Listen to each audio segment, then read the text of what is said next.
In the late 1830s, the Industrial Revolution entered its final throes.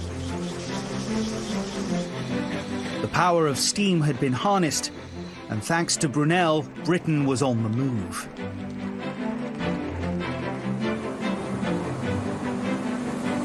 Isambard's attention now shifted to conquering the oceans. A bold switch of focus that further reveals his ambition, passion, and ingenuity. People tend to think of him as primarily a railway engineer, but ships and boats were there throughout his life. Brunel was personally very interested in steam at sea, and in fact, Isambard and his sister watched an experiment for the Admiralty of a steamboat towing a frigate on the Thames.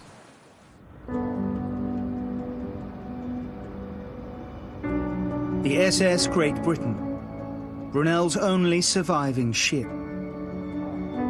Her final resting place, the dry dock in Bristol, where she was constructed nearly 200 years ago. When she was launched in 1843, she was by far the largest vessel afloat. By combining size, power, and innovative technology, she created the template for all modern shipping. And both she and her predecessor, the SS Great Western, stemmed from one throwaway remark. At a meeting of the directors of the Great Western Railway, somebody at that meeting said that this was going to be the longest railway in the world. And Brunel said, why not make it longer? Why not take it to New York? Which slightly stunned many of the men around that table. But a couple of them were very interested in this whole idea and began to talk to Brunel about it. Liverpool and Bristol were in competition to be the great port for this country in connection with the east coast of America. And the Great Western's part of this fantastic enterprise to make an international connection, London to New York, in a fraction of the time. This is the big dream. And Brunel becomes the personification of this dream. By 1836, New York was booming.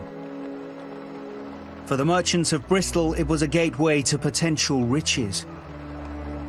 But they needed a regular high-speed transatlantic service to ship their goods. The Great Western Steamship Company was born. They set up a building committee formed of just 4 men. Captain Christopher Claxton, who became the managing director of the company, Thomas Guppy, who was a director of the Great Western Railway, Brunel himself, and a Bristol shipbuilder called William Patterson. And these were the 4 men who designed and built the Great Western. And it's quite clear that Brunel was involved in almost every aspect of it.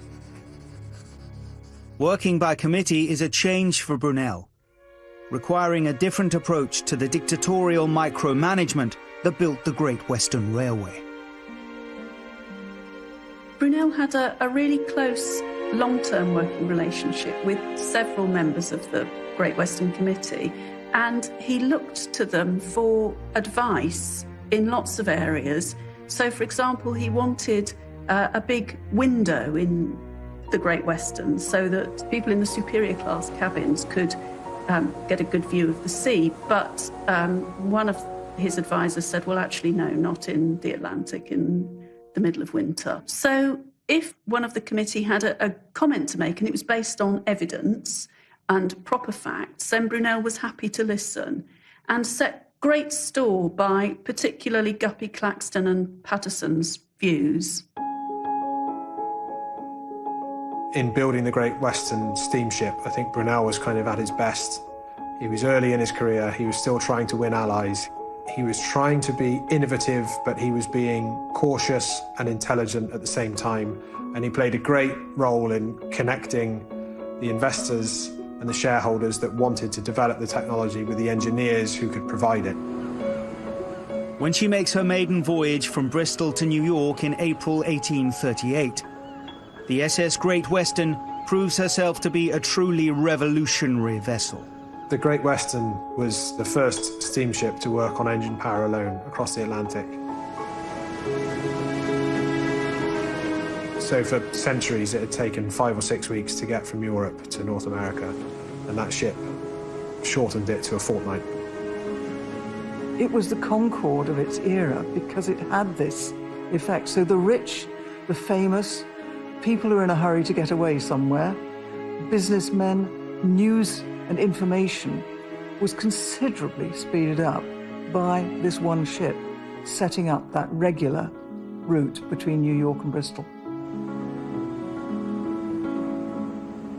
The SS Great Western held the blue ribbon for the fastest transatlantic crossing twice in each direction. But despite this success, Brunel's ambitions were still far from satisfied.